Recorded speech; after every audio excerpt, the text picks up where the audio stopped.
బృహతి సహస్ర యాగం సందర్భంగా ఈ నెల 13, 14 తేదీలలో స్థానిక రామారావుపేట సుబ్బయ్య హోటల్ జంక్షన్ వద్ద గల మధ్వ సభ ప్రాంగణంలో విశేష కార్యక్రమాలు నిర్వహిస్తున్నారని కమిటీ యువజన విభాగ అధ్యక్షులు మధ్వ పురోహితులు యాదగిరి మధ్వేష్ చెప్పారు. హోమ కార్యక్రమాల ఏర్పాటుపై మధ్వ సభ కమిటీ అధ్యక్షులు రాచూరి రాఘవేంద్ర స్వామి అధ్యక్షతన ప్రత్యేక సమావేశం జరిగింది. ఈ సందర్భంగా సంఘ అధ్యక్షులు రాచూరి రాఘవేంద్ర స్వామి మధ్వేష్లు కార్యక్రమ వివరాలను మీడియాకు వెల్లడించారు.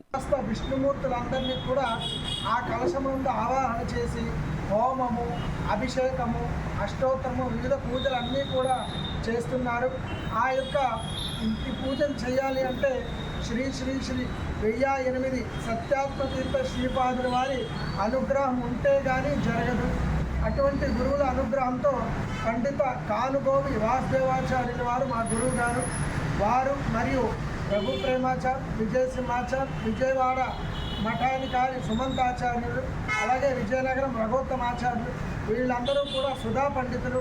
అత్యంత శాస్త్రము అన్నీ కూడా చదివి స్వాముల వారి దగ్గర ప్రశస్తి పొంది ఉన్నారు.